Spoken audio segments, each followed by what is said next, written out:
아, 파마를 했는데 파마가 실패해갖고 어찌할 바를 모르고 있습니다. 지금 저도 이렇게 나올 줄 몰랐습니다. 네. 처음에 머리 감았을 땐 깜짝 놀랐습니다. 아줌마 앞에 앉아있어 순간 욕할 뻔했습니다. 그거 보고서. 오늘 바쁘신데 이렇게 와주셔서 너무 감사합니다. 오늘 저희 뭘 해드릴 거냐면요, 2017년부터 생활기록부가 좀 바뀌었습니다, 어머님들. 근데 크게 많이 안 바뀌었고요. 근데 바뀐 부분도 설명을 해드릴 건데, 더 중요한 건 어떻게 적용하실 건지가 훨씬 궁금하시잖아요. 지금 여기 이제 고등학교 어머님들이 주라고 저는 알고 있거든요. 보시면 빨리 그냥, 원래는 1부, 2부 나눠져 있는데요, 한꺼번에 다 붙여서 해드리겠습니다. 배고프시잖아요. 저도 배가 고파서. 왜 그러냐면 저희가 강연하기 전에 밥을 안 먹어갖고요. 첫 번째는 예전에 생기부 같은 경우는 어느 한 기준 같은 게 없었습니다. 그러니까 학교에다가 기준은 줬어요. 그런데 학교 선생님들이 보통 생활기록부라는 걸 만들 때요, 어떤 식으로 만들었냐면 그냥 결과에 맞춰서 작성을 하다 보니까 이게 이제 사교육이 불기 시작했죠. 학교가 결과를 쓰니까. 그런데 대학교는 결과를 보고자 하는 건 아니거든요. 좀 이따 말씀드리겠지만. 그러다 보니까 이제는 어떠한 방침이 내려간 겁니다. 이제부터는 추상적인 단어 쓰지 말고, 그리고 결과론적으로 쓰지 말고 아이가 뭘 했는지 쓰라고. 그게 지금 학교에다가 알려준 지시예요. 그런데 그러면 써가야 될 거 아니에요. 보통 써오라고 하잖아요, 학교에서. 그러다 보니까 그 부분에 대해서 오늘 좀 간략하게 설명을 좀 해드리겠습니다. 그래서 첫 번째는 결과에서 과정으로 바뀌었다는 게 뭐냐면, 이제는 뭐뭐 했어요 라고 쓰지 말고 어떠한 과정을 거쳤다고, 그게 정말 보고 싶다라는 거죠, 대학교는. 그러니까 거기에 맞춰서 쓰고, 계기에서 이제 과정 중심으로 바뀌었다고 보시면 됩니다. 그리고 세부 능력 특기사항이 되게 중요해요, 어머님들. 세부 능력 특기사항 같은 경우는 솔직히 우리가 건드릴 수가 없습니다. 아십니까? 그런데 몇몇 학교는 써오라고 합니다. 되게 좋은 학교라고 저는 맨날 평가를 하는데, 보통은 담당 과목 선생님들이 써주시는데요. 요번에 여기 S고등학교에서 한번 문제가 됐던 게 뭐냐면, 영어 선생님께서 정규 1등부터 정규 꼴찌까지 동일하게 써주셨어요. 한 줄. 그래서 그게 문제가 됐는데, 그게 왜 문제가 되냐면요, 어머님. 대학교에서 학업 역량이라는 걸 봅니다. 오늘 제가 그 부분을 말씀을 드릴게요. 대학교는요, 어머님, 아이를 4가지로 뽑으세요. 첫 번째는 발전 가능성, 두 번째는 전공 적합성, 세 번째는 학업 역량, 네 번째는 인성인데, 이게 되게 추상적으로 말하다 보니까 어머님들이 뭘 준비할지 잘 모르시는 것 뿐이지, 대학교에서는 이걸 뽑는 기준서는 다 만들어 놨거든요. 그러면 학업 역량이란 건 뭐냐면, 어머님들은 보통 아이가 성적표를 갖고 오게 되면은 그 성적표 갖고 뭐라 하시잖아요. 야, 이게 등급이 이게 뭐야, 이게 숫자가 어머. 그런데 어머님, 숫자만 중요한 게 아니라는 거예요. 대학교에서는 학생부 종합전형이라는 건 교과전형과 다르게 그 단순 숫자만 보지는 않습니다. 그러다 보니까 대학교에서 좀 중요시 보는 게 뭐냐면 세부 능력 특기사항이거든요. 그러니까 세부 능력 특기사항 같은 경우 보통 학교 선생님들이 써주시는 경우 뒤에서 말씀드리겠지만, 내가 뭘 가르쳤어요, 근데 참 우리 아이가 잘하더라고요, 이렇게 쓰지 말라는 겁니다. 이제는 그게 바뀐 거예요. 그러니까 대학교에서 어차피 점수 나와 있는 거 보면 우리 아이가 어떤 식으로 공부했는지 보이는데, 아이가 주체적으로 뭘 활동을 했을 거 아니에요. 그 부분을 써오라는 거예요. 그러니까 수업에 참여하는 태도가 중요하다는 거고, 두 번째는 어떠한 노력을 하고 자기 활동이 뭐가 있었냐고, 그리고 자기주도 학습적으로 자기가 무엇을 해냈는지, 이런 거를 써오라는 겁니다. 그러니까 이거 시간에 저는 이걸 가르쳤는데 애가 참 잘하네요 라고 쓰지 말고요, 아이가 그걸 배웠는데 자기만의 어떠한 프로그램을 갖고 어떠한 과정을 거쳐서 그걸 갖고 자기만의 공부 방법을 만들던지, 아니면 뭔가 좀 발전되는 모습을 보이라는 거지, 뭐 탁월합니다, 뛰어납니다, 이런 추상적인 단어 이제 쓰지 말라는 겁니다, 어머님. 그게 첫 번째 바뀐 거예요. 그러니까 이제는 어떠한 과정에 대한 부분을 좀 구체적으로 학교에서 쓰라는 거죠. 그러면 어머님들도 만일 세부 능력뿐만이 아니라 이건 창제도 다 마찬가지인 겁니다. 그러니까 그 부분을 쓰실 때 염두를 해두시고 쓰셔야 될 것들이 있다라는 거죠. 그거에 대해서 오늘 말씀을 드릴 거예요. 그러다 보니까 이제 제일 중요시하는 거는 변화, 성장 어떻게 했는지가 되게 중요하다라는 거예요. 저희가 지침서를 저희도 다 보고 분석을 해봤거든요. 결국은 말하고 싶은 게 뭐냐면요. 우리 아이가 어떤 변화를 통해서 어떻게 성장했는지, 아이가 무엇을 했는지 쓰라는 겁니다. 자율활동도 마찬가지고요. 동아리도 마찬가지고요. 세부 능력도 마찬가지라는 거예요. 그런데 세부 능력 특기사항 같은 경우는 학업 역량과 되게 직접적인 영향력을 미치기 때문에 되게 중요한 겁니다, 어머님. 그래서 그런 얘기 합니다. 학교가 도와주지 않으면요. 학생부 종합을 아무리 잘 만들어도 한계가 있으세요. 저희가 어머님들한테 저희 이제 토크 콘서트 할 때 한번 한 게 뭐였냐면요. 다 가렸습니다, 학교를. 어머님들은 다 가리시면 찾아내지 못하시다 보니까 다 가리고 보여드렸어요. 그랬을 때 일반 고등학교 1등급 아이랑 포스코 자사고 4등급 아이랑 같은 세부 능력 특기사항을 보여드렸을 때 똑같은 등급대라고 보시더라고요. 그 정도로 관리를 하고 있다는 거죠. 그러면 이제는 일반고가 됐건 자사고가 됐건 우리 아이 어떻게 만들어서 갈 건지에 대한 준비를 철저하게 하셔야 된다는 거예요. 학생부 종합이란 건요, 어머님 1년 안에 만들 수 있는 게 아닙니다. 저희가 컨설팅을 하다 보니까 어머님들이 가장 많이 찾아오실 때가 언제냐면 고3이세요. 그런데 고3이 되시면요, 제가 해드릴 게 없어요. 해드릴 수 있는 건 있습니다. 나머지 어떻게 마무리할 건지, 어떻게 잘 조화롭게 마무리할 건지는 알려드리지만 그 앞의 과정은 어떻게 해드리지 못해요. 그렇기 때문에 학생부 종합을 준비를 하신다면 지금부터라도 철저하게 준비를 하셔야지 서울에 있는 아이들이랑 맞짱을 뜰 수 있다는 거죠. 그러니까 그 부분들을 좀 보셔야 되고요. 그리고 잘못된 문구가 있습니다. 이거는 제가 말씀드리는 게 아니고 교육청에서 내려온 겁니다. 첫 번째는 땡땡땡 우수합니다. 우리 아이 땡땡땡으로 우수하네요. 이런 단어 쓰지 말라는 겁니다. 이제는. 제 수업을 듣고 무엇을 했는데요. 그 부분엔 참 우수하네요. 아, 그 부분 참 탁월하네요. 이런 단어 쓰지 말라는 겁니다. 되게 추상적인 단어잖아요.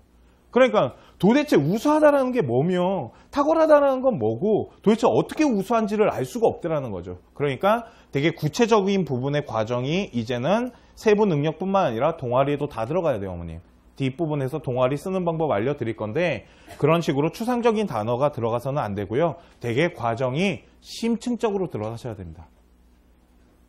또한 변경된 사항이 있는데 이게 뭐냐면 예전에는 생활기록부 누가 건드릴 수 있었냐면요, 어머님 다 건드릴 수 있었어요. 주체가 없었습니다. 쉽게 말씀드리면 뭐 진로시망이나 창의체험이나 동아리 같은 거 담임이 쓸 수도 있었고요. 담당 교사나 아무나 찾아가셔도 됐어요.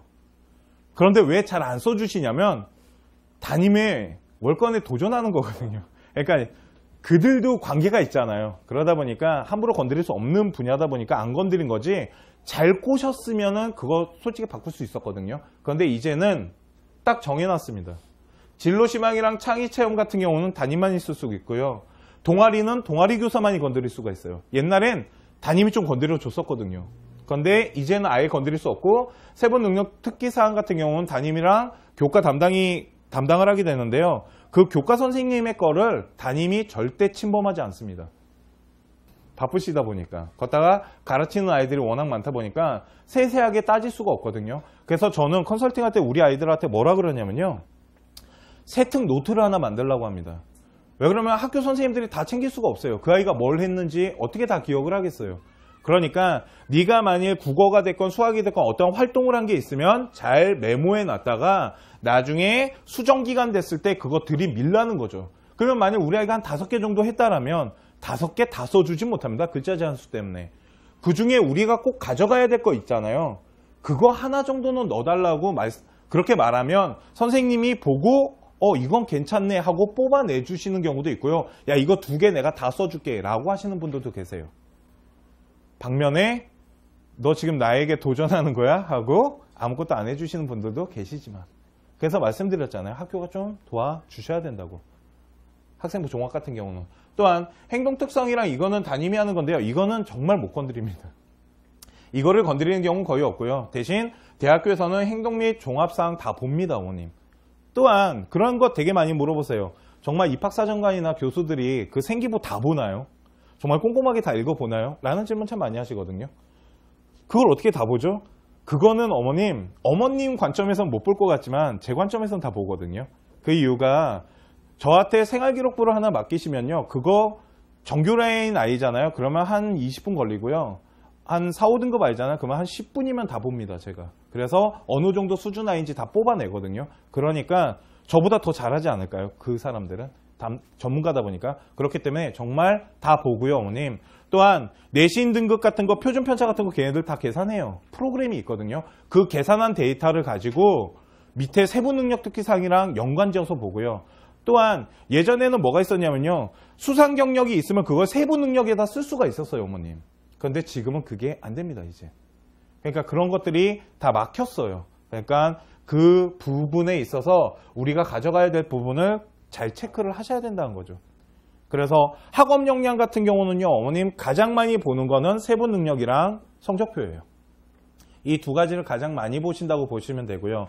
두 번째는 발전 가능성이라는 말이 있습니다, 어머님. 그 발전 가능성이 뭐냐면 아이가 발전해 가는 모습이에요, 어머님. 1학년 때보다 2학년이 훨씬 발전하고 2학년 때보다 3학년 때 훨씬 발전하는 모습인데, 그거는요, 어머님 전체 생활기록부에서 다 찾아볼 수 있어요. 성적이 올랐다거나 아니면은 어떠한 수상 내역이 점점 발달해서 가거나, 그런 부분들을 다 대학교에서는 하나의 평가의 기준을 세워놓고 보거든요. 그게 생활기록부예요, 어머님. 그러니까 생활기록부는 다시 말씀드리겠지만 대학교를 보낼 수 있게끔 만드시면 돼요. 또한 변화된 생기부사항이 있는데요. 그리고 동아리 선생님에 대해서 잠깐 말씀드리면요, 그런 생각이 좀 들어요. 동아리를 만일 어머님 CA가 있고, 그러니까 정식 동아리가 있고요, 어머님 자율 동아리가 있잖아요. 자율 동아리는 조금씩 바꿔서 가셔도 됩니다. 발전 가능성 만들 때 자율 동아리 진짜 많이 이용하거든요, 저희도. 대신 CA는 그대로 가시는 게 좋아요. CA를 그대로 가져가시면요, 두 가지 좋은 점이 있는데요. 첫 번째는 그 동아리 선생님이랑 친해지겠죠, 아이가. 3년을 같이 지냈으니까. 그러니까 우리 아이에 대해서 정말 잘 아세요. 그리고 동아리 활동도 참 잘 써주시고요. 그거보다 더 좋은 게 뭐냐면요, 대학교 중에 상위 대학교는 어머니 교사 추천서라는 거 집어넣는 학교들이 있습니다. 그거를 꼭 담임이 쓰실 필요가 없어요, 어머님. 그래서 보통 친한 강사한테 쓰라 그래요. 그래야지 되게 형식적으로 안 쓰세요. 그래서 저는 3년짜리 동아리 선생님한테 참 많이 부탁해요. 그러면 정말 그 아이를 사랑하는 마음이 거기 배어나와요, 제가 봐도. 그래서 그렇게 3년짜리 선생님들을 하나씩 만들어 놓는 것도 되게 좋으십니다. 그게 가장 좋은 게요, 동아리예요.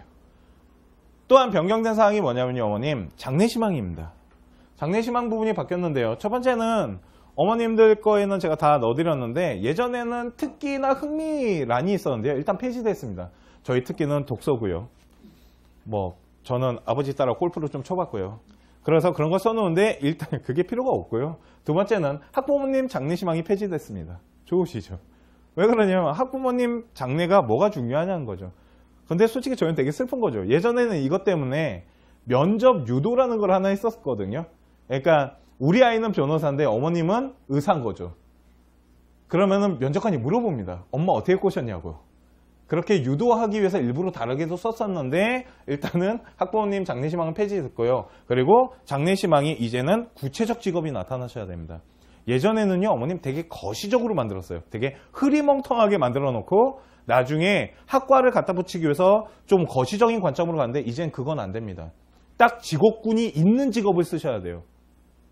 그래서 생각을 해봤습니다. 이걸 어떻게 하면 좀 폭넓게 갈 수 있을까? 그런데 개수 제한은 없습니다. 그러니까 이제는 직업군을 늘리세요. 그랬다가 좁혀가시면 돼요, 어머님. 그런 식으로 하시고요. 그리고 여기 혹시 의대 준비하시는 분들 계십니까? 의대는요, 어머님 함부로 쓰시면 안 됩니다. 1학년 때. 그러니까 1학년 때 의사라는 단어를 썼다라는 건 우리 아이는 일단 정규 라인이어야 되는 거고요. 내신 같은 경우는 단순 숫자가 되게 중요합니다. 의대는요, 어머님 의대 가는 방법 두 가지가 있거든요. 첫 번째는 학생부 종합을 진짜 잘 만드는 거고요. 또 하나는 단순 숫자 잘 만드시면 됩니다. 단순 숫자 잘 만들면 지방의대 가는 거고요. 학생부 종합 기가 막히게 만들면 서울 안에 있는 대학에 가시는 거예요.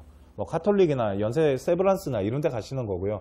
만일 이게 안 될 것 같으면 단순 숫자 만들어서 전남대의대나 경북의대 같은 데 보내시거든요. 그러니까 저희가 그렇게 나눠요, 어머님. 그런데 1학년 때 의사 써놨다가 2학년 때 생명공학자로 바꿔버리면 대학교에서는 일단 의심하기 시작합니다. 아이가 성적이 안 되고 뭔가 부딪혀서 졌기 때문에 바꿨구나 라고 생각하기 때문에 1학년 때는 가능하시면 의사라고 쓰시기보다는 의료에 관련된 부분은 쓰셨다가 나중에 바꾸시면 됩니다. 그런 식으로 바꿔가셔서 아이가 발전되는 모습을 보이셔야 된다니까요, 어머님. 그리고 수상 실적 같은 경우도 예전에는 수상에 대한 부분을 세부 능력이나 동아리나 이런 데서 썼거든요. 이제는 못 씁니다. 수상 경력란에만 기재를 하게끔 했어요, 어머님. 그러니까 저희한테는 되게 불리해진 거죠. 왜 그러냐면 그걸 갖고 발전 가능성을 되게 많이 만들었는데 그게 다 끊겨버리는 거고요. 교내 대회상 사전 등록 사항만 가능한데요. 이거 되게 중요한 겁니다, 어머님. 근데 이건 어머님들이 할 수 있는 건 아니고요. 어떤 거냐면 예전에는 되게 급하게 뭔가를 만들어낼 수 있었습니다. 그런데 이제는 1년치 계획 안에서만 가능합니다. 그러니까 교내 대회상 사전 등록 사항이란 게 뭐냐면 담임 선생님이 일단은 자기가 교과를 가르치는 데 있어서 무엇을 가르칠 건지 그리고 어떠한 수상을 걸 건지를 교장한테 보고를 합니다. 그러면 교장이 추스려서 우리는 이런 대회를 할 거야 하고 최종 사인이 나잖아요, 어머님. 그러면 어머님들한테 그걸 보내줍니다. 종이로 해서 보내줘요, 어머님. 책으로 보내주는 학교도 있고요. 그때 쫙 펴셨을 때 쫙 수상 나와 있잖아요, 어머님. 다 할 생각하지 마시고요. 첫 번째 하셔야 될 건 뭐냐면 전공에 관련된 거를 일단 찾아내셔야 됩니다. 우리 아이가 문과가 아이인데 굳이 과학에 관련된 경진대회를 나갈 필요는 없거든요. 아무리 융합형 인재라도 그건 아닌 것 같거든요, 제가 보기엔. 또한 두 번째는 전공과 관련된 과목들이 있습니다. 쉽게 말해서 기계공학과 가는 아이들 있잖아요, 어머니. 기계공학과나 화공과 같은 경우는 화학경진대회나 수학에 관련된 건 잘해야 됩니다. 그런 게 전공 적합성과 묻어가는 교과목들이에요, 어머님. 예를 들어서 스토리라는 걸 만듭니다, 어머니. 그거 어떻게 만드냐면요. 그런 얘기 정말 많이 들어보셨을 거예요. 스토리가 뭐냐. 스토리를 만드십시오. 어머님, 스토리텔링이 생명입니다. 그거 어머님, 이야기를 만들려고 하는 건데 이런 겁니다. 우리 아이가 만약 1학년 때 국어가 바보였어요. 너무 못해. 누가 봐도 자연계 아이예요. 그런데 우리 아이가 갑자기 뭐 국어와 관련된 고전문학 연구회를 들어갔어요. 그래서 거기에서 자기만의 공부 방법으로 공부를 하더라는 거죠. 그랬더니 수상이 떴어요. 그러면서 동아리에서 어떠한 보고서를 만들었는데 그것도 상을 받게 돼요. 그런데 성적이 올라. 그래서 학업 우수자까지 받아. 이게 스토리예요, 어머님. 우리 아이가 뭔가를 극복해내고 어떤 과정을 통해서 가는 거죠. 그걸 스토리라고 하는 겁니다. 그리고 그 스토리 안에는 뭐가 들어가냐면 발전 가능성이라는 게 들어가는 거예요, 어머님. 그러니까 대학교에서 말하는 그 발전 가능성이라는 게 이런 식으로 평가가 되는 겁니다, 어머니. 그러니까 생활기록부를 만드실 때는 이 전체적인 부분을 생각하시면서 틀을 짠다라고 생각하시면 돼요. 1학년 때 뭘 할 거고 2학년 때 뭘 하고 3학년 때 뭘 할지.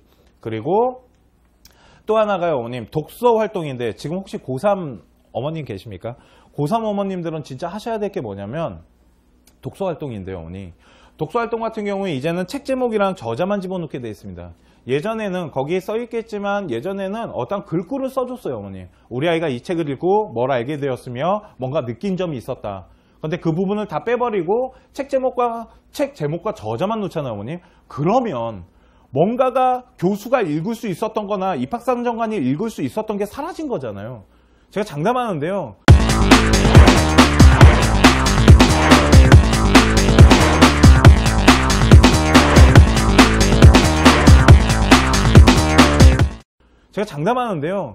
다 그러진 않겠지만 많은 학교에서 분명 면접 때 독서에 대한 부분을 체크를 할 거예요, 이러면. 왜 그러냐면 그 부분이 사라졌거든요. 그러다 보니 분명 책이요, 많아질 수 있어요. 보통은 5권 정도를 넣었다라면 이제는 7권, 8권 정도도 넣을 수 있어요. 왜 그러냐면 칸수가 줄었기 때문에. 그러면 대학교에서는 진짜 그 책을 읽었는지 안 읽었는지 확인을 해야 되거든요. 특히 어문 계열 가시는 분들은 진짜 준비 잘 하셔야 되고요. 특히 국어국문과 가시는 아이들은 독서 라인 다 준비해 가셔야 돼요. 예전에 중앙대학교 미디어 커뮤니케이션 집어넣었던 아이가요. 중앙대학교는 이 교수를 랜덤하게 돌립니다. 전공 교수가 안 들어오고 국어국문과 교수 들어와갖고요. 책만 물어보다 나갔습니다. 그래서 아이가 책만 얘기하다 나왔는데 몇 개 잘못 말했는데도 일단 붙긴 붙었거든요. 그러면서 제가 좀 느낀 게 있지만 하여튼 독서 활동 같은 경우 고3 아이라면 정말 준비를 철저하게 하셔야 돼요. 또한 이거는 좀 이따 방송 끄고 말씀드릴게요. 하나를 말씀드리고 싶은 게 있는데 이거는 방송을 타면 안 되기 때문에 예, 좀 이따 끌 겁니다. 저거 그 뒷부분에 몇 개 해드릴 건데요. 이게 지금 찍히고 있거든요. 어머님 일어나셔서 D 누르시면요 유튜브에 얼굴 공개하시는 겁니다. 자, 또한 소논문 제도가 폐지됐습니다. 어머님 이제는 소논문이라는 단어를 아예 생기부에다 집어넣을 수가 없으세요. 그래서 교육청에 물어봤습니다. 근데 이 교육청마다 또 얘기가 다 다릅니다. 어머님 교육부에서는 똑같은 얘기를 분명 내려보냈을 텐데 교육청마다 그거를 지시 내리는 게 좀 다른데 5군데에 물어봤는데 공통점만 좀 찾아낸 게 뭐냐면 일단 소논문이라는 단어는 못 쓰게 돼 있습니다. 어디에도 쓰시면 감점 처리가 아니고요 아웃되세요. 그러니까 넣지 마셔야 되고요. 그러다 보니까 학교에다 말한 겁니다. 소논문이라는 단어를 빼. 대신 아이들이 활동보고서나 연구보고서 같은 건 해도 돼 라고 지시 내렸거든요. 그래서 제가 몇몇 학교를 조사를 좀 했습니다. 좀 친한 학교를 중심으로 조사를 했는데 일단은 지도교사 참여 프로젝트 해야 됩니다. 쉽게 말해서 어머니 사교육 이거 소논문 왜 폐지했냐면 사교육 때문에 그래요.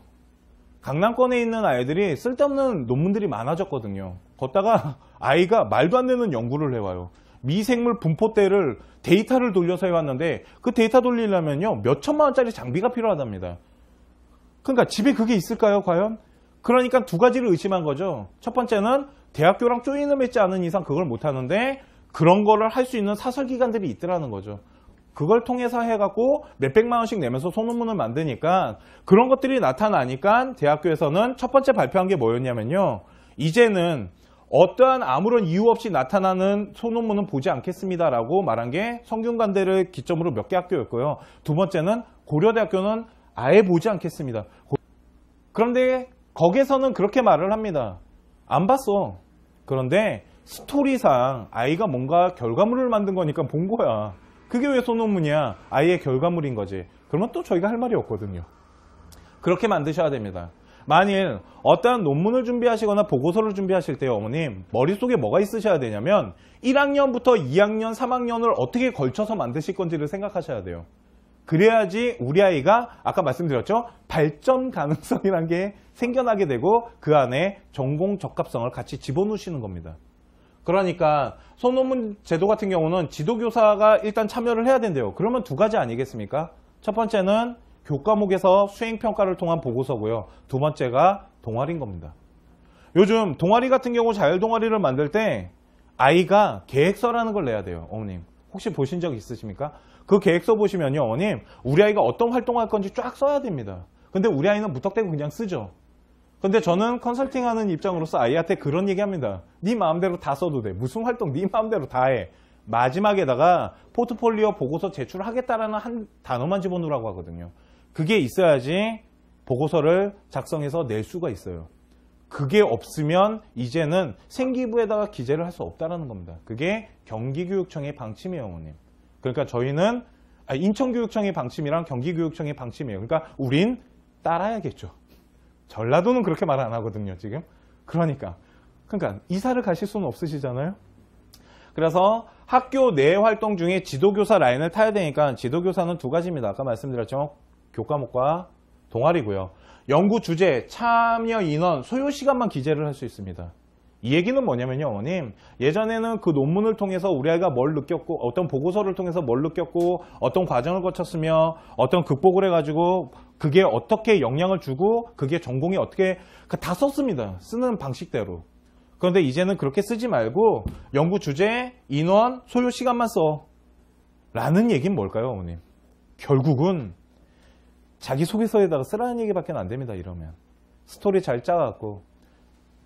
이걸 만든 이상 여기다가 달랑 이걸 써놓으면 두 가지의 효과가 있습니다. 첫 번째는 자기소개서를 쓰던가 아니면 면접 때 물어보겠죠, 어머님. 그러면 면접 때 이런 걸 준비해 가시면 되는 겁니다.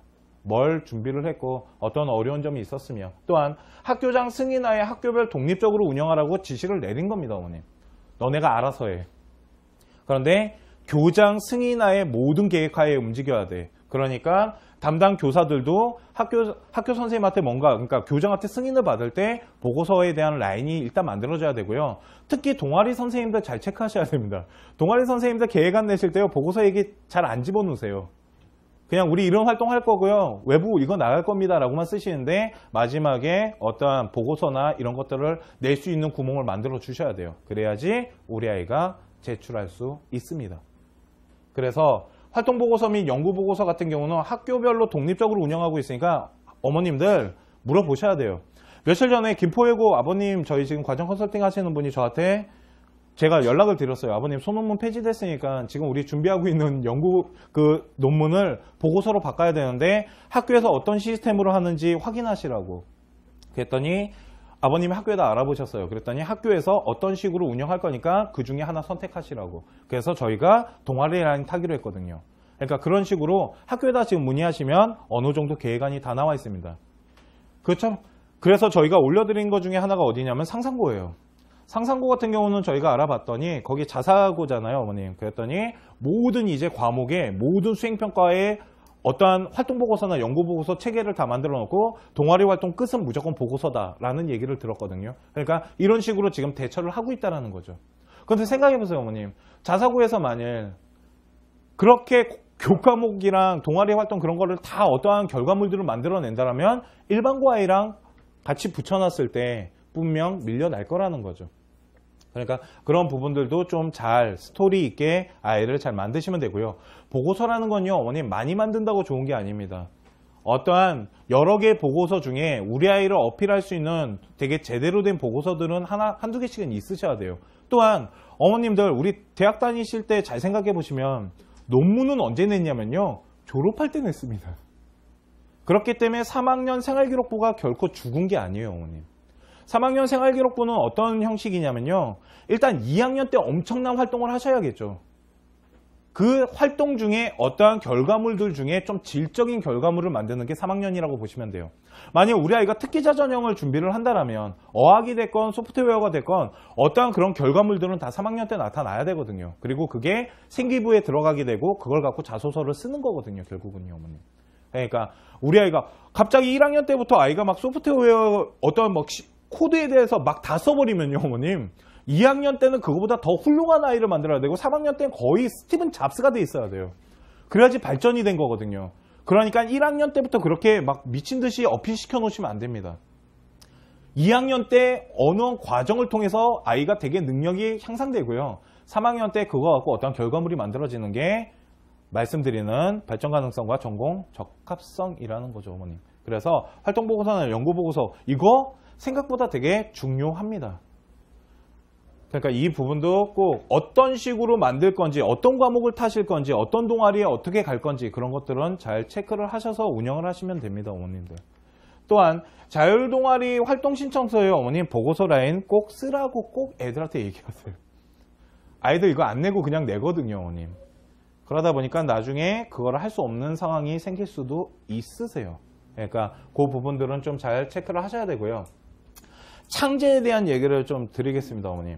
창제는 자율활동이랑 동아리, 봉사, 그리고 진로활동입니다, 어머님. 그죠? 보통 어머님들 인기과 비인기과의 차이를 제가 방송에서 참 많이 말하는데 이런 겁니다, 어머님. 인기과 같은 경우, 뭐 문과 같은 경우는 가장 인기 있는 게 요즘 미디어 쪽입니다, 어머님. 언론 쪽, 미디어 커뮤니케이션이나 아니면 뭐 광고 홍보, 아니면 뭐 경영 경제, 이런 전통성 있는 이런 과들이 좀 인기가 많아요, 어머님. 그러면 인기 있는 과들은 어머님 잘 생각해 보세요. 좋은 아이들이 온다고요. 내신도 좋을 거고 어느 정도 스펙도 만들어 오겠죠. 그러니까 전공 적합성이 뚜렷해도요, 내신이 안 좋잖아요. 그러면 좀 밀립니다. 대신 비인기과는 그러지 않아요, 어머님. 비인기과 같은 경우는 뭐 좀 싫어하시겠지만 사학과나 역사학과, 철학과 이런 거는요, 어머님, 공부 잘하는 아이들이 넣기보다는 진짜 전공이 뚜렷한 아이들이 많이 넣어요. 그러니까 우리 아이가 어떠한 꿈을 갖고 어떠한 학과를 갈 건지 되게 중요한 겁니다. 아까 장래희망 때 말씀드렸어야 되는데 어머님, 1학년 때 장래희망을 뭘 정하는지가 되게 중요한 거예요. 예비고에서 어머님 올라갈 때 이제 선행을 하시는데요. 선행만 하지 마시고요. 우리 아이 앉혀놓고 한번 얘기를 좀 해보세요. 뭐 먹고 살 건지. 그때는 아무 생각 없으세요, 다들.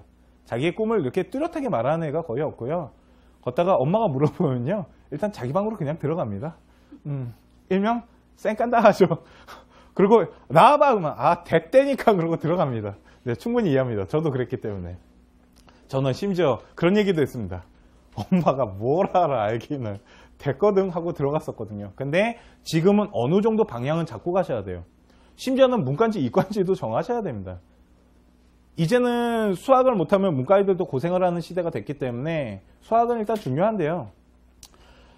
그 문과인지 이과인지 정하셔서 어느 정도의 학과 라인은 정해 놓으셔야 돼요. 이런 겁니다. 우리 아이가 만약 문과를 갔습니다, 어머님. 문과를 갔는데도 불구하고 우리 아이가 수학을 되게 못해요. 그러니까 수학 성적이 되게 안 좋고 세부 능력도 별로 안 좋은데도 불구하고 경영 경제를 놓겠다 그러면 그때부터 컨설턴트는 머리가 터집니다. 라인이 안 살아나거든요. 분명 교수가 전공 적합성 라인으로 수학에 관한 부분을 많이 볼 텐데 경상계열이다 보니까. 그러니까 만일 문과를 갔는데 우리 아이가 수학을 못하면요, 경상계열을 누는 경우는 거의 없습니다. 컨설팅 하다 보니까. 그러니까 그런 부분들도 잘 체크를 하셔야 되고요. 그래서 빨리 정하셔갖고요, 가능하면 한 두세 개라도 좀 이렇게 압축시켜 놓으셔야 됩니다. 그리고 2학년 때는 좀 뚜렷하게 나타나셔야 되고요. 3학년 때는 그거를 마무리 지셔야 되거든요, 어머님. 그게 스토리라는 겁니다. 그리고 동아리는 되게 중요합니다, 어머님. 다시 말씀드리지만. 제가 생각했을 때 세부 능력이랑 동아리 활동은 전공 적합성과 발전 가능성 만들기 참 좋아요. 그래서 어머님 얘기 들어보셨습니까? 과학 동아리는 요즘 서울대 가기보다 힘들다라는, 일명 엄청난 경쟁률을 가지고 있다라는. 왜 그러냐면 전공 적합성 살리기 참 좋거든요. 과학 동아리라는 게. 떨어지시잖아요? 실망하지 마세요, 어머님. 독서 동아리 들어가시면 됩니다. 독서 동아리 들어가서 과학책 읽으시면 되죠, 뭐. 걷다가 자율 동아리가 있지 않습니까? 자율 동아리로 지가 만들면 되죠. 아니면 선배 누나가 만든다라는 소문을 듣고 거기에 가입을 하든지. 똑같은 라인이거든요, 결국은. 또한 진로 활동은 되게 중요한 겁니다, 어머님. 우리 아이들, 어머님, 진로 활동에 제일 많은 게 뭐냐면 진로 캠프입니다. 입시 설명회 이런 걸 많이 가는데, 그런 거 갔을 때 1학년 때는 어머님 그거를 딱 정해놓고 가지 마십시오. 1학년 때 진로 캠프 가갖고 우리 아이가 경영학과 갈 거니까 경영이에요 라고 쓰시면요, 나중에 바꾸시기 되게 어려워지세요. 그래서 1학년 때는 좀 포괄적으로 가시는 게 되게 좋으세요. 2학년 때 뚜렷한 것들이 나타나기 시작하는 게 훨씬 좋으시거든요. 그러니까 진로 활동도 전공 적합성 라인을 형성하는 게 좋은데, 보통 어머님들 오늘 집에 가셔서 생기부를 보시잖아요. 그러면 거의 안 써주십니다. 그냥 되게 보편적으로 써주세요.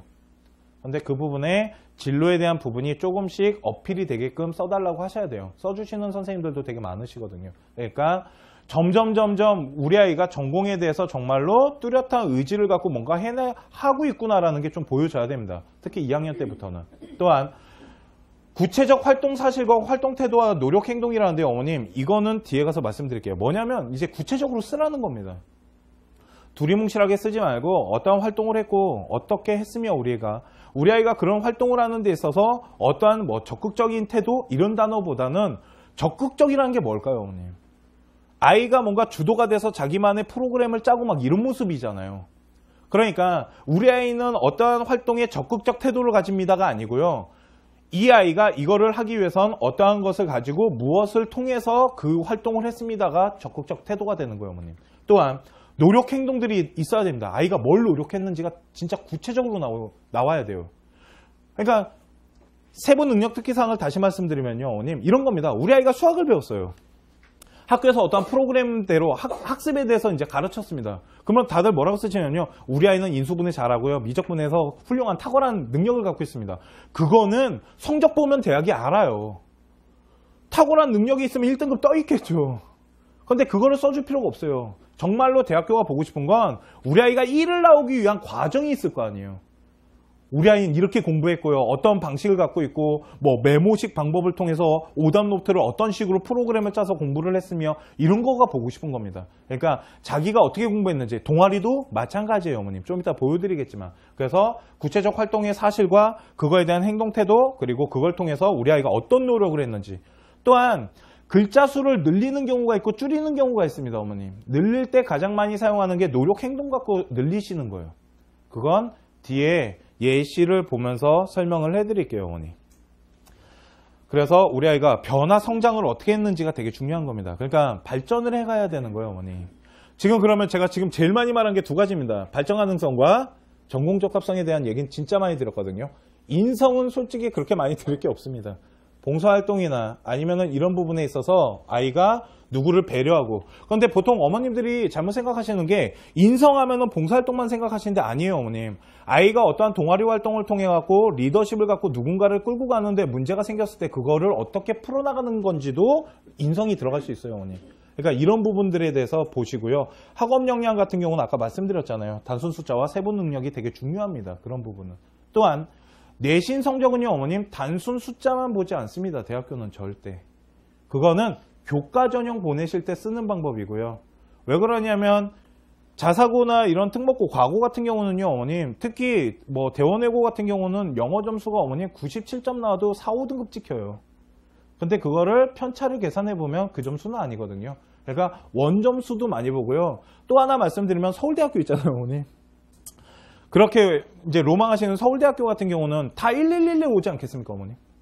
다 5일들이 많이 오잖아요. 뭐 1.35나 1.02부터 1.00부터 해서 올 텐데, 그리고 어머님 어떤 대학교가 어머 1.00부터 때 지방예인 겁니다. 서울은 그렇게 안 나오거든요. 아, 지방예가 한 명 들어갔구나 라고 생각하시면 되는데, 그러면 1등급 아이가 다 똑같은 점수일 텐데 어떻게 구분하겠어요, 어머니? 그게 뭐냐면 이수단위 이런 것들을 다 따집니다. 표준 편차 이런 것들을 다 계산했을 때 걔네들만의 방식이 있어요, 어머니. 그래서 지방에서 만약 컨설팅을 받는데 아이가 전교 1등이에요, 어머니. 그러면 제일 먼저 무슨 얘기 나오겠습니까? 컨설팅 할 때 우리 아이 서울대 가겠습니다. 그러면 낱낱하게 분석해드려요. 그러고 안 된다고 말하거나 아니면 혹시 농어촌이십니까? 라고 물어봐요. 농어촌은 그렇게 강하지 않거든요. 스펙 같은 것들이. 그러니까 그런 식으로 구멍을 찾는 거지. 그러니까 그런 것들을 다 따져봐요, 어머님. 그거를 볼 수 있는 방법은요, 학교 모집 요강을 한번 자세히 읽어보세요. 작은 글씨까지. 그러면 거기 다 써 있거든요. 그렇게 보겠다고. 그리고 서울대 같은 경우 학생부 종합전형 같은 경우도 어머님, 왜 지방 아이들이 자꾸 서울 아이들한테 밀리냐면, 서울 같은 경우는 이수단위 일부러 만들어내요, 어머니. 1학년 때부터 물원, 물투 이런 거, 그러니까 물원, 화원 이런 걸 막 가요. 그리고 3학년 되면 고급 화학이라는 걸 시작합니다. 특히 과고가 그런 거 많이 하는데, 그러니까 자사고나 이런 데는 고급 뭐 환경과학 이런 걸 집어넣으면서 이수단위를 높이거든요. 그래야지 그 아이가 높은 점수를 받을 수 있어요, 어머니. 그러니까 무조건 1위라고 서울대 가는 건 아니라는 거죠. 그런 것들을 다 계산을 해야 된다라는 거죠. 자, 생기부예요, 어머님. 추상적 단어가 아닌 구체적 활동을 기재하셔야 되고요. 생기부 이거 무슨 말이냐면요, 어머님. 지금부터 이걸 그냥 보면서 말씀드릴게요. 이 안에 첫 번째는 우리 아이가 어떤 활동을 했으면 목적이 있지 않겠습니까? 어떤 목적을 갖고 시작했으며, 두 번째는 그걸 통해서 어떤 과정을 거쳤을 거고, 세 번째는 그거에 대한 어떤 주요 활동들이 있을 겁니다. 그러니까 만약에 우리 아이가 A 활동, B 활동, C 활동을 했으면 그 중에 하나는 먹고 들어가야 돼요. A 활동 했고 B 활동 했는데요. 자, 지금부터 C 활동에 대한 설명 시작합니다. 라고 쭉 들어가야 되거든요, 어머님. 또한 문제가 발생하면은 그 문제에 대해서 어떤 식으로 극복을 했으며, 그 극복을 통해서 우리 아이가 어떻게 발전했습니다. 그래서 전공에 한 걸음 더 다가섰답니다. 라는 게 생기부 안에 다 들어가셔야 되는데요. 이거를 써오라고 하는 학교가 있고요. 학교 선생님이 써주는 학교가 있는데요. 써오라고 하는 학교는 지금부터 잘 보시면 됩니다, 어머님. 동아리를 2개를 넣어드렸습니다, 제가. 이거 세특도 이런 식으로 쓰시는 건데요. 동아리가 2개인데요. 여기에서 어머님 하나 물어보겠습니다. 어머님, 우리 아이가 독서진로반이랑 고전문학 동아리입니다. 딱 보면 국어국문과 갈 친구입니다. 그죠? 둘 중에 어머님이 만약 자식이 국어국문과 갈 겁니다. 자기소개서라는 걸 써야 됩니다. 동아리 라인에서. 둘 중에 어느 거 갖고 쓰면 좋을까요? 자소서 라인 쓰실 때. 얘는 3년짜리입니다. 얘는 자율동아리예요. 어떤 게 좋을까요? 독서 동아리가 좋을까요? 독서 진로반이 나을까요? 고전문학이 자소서 쓰기 좋을까요?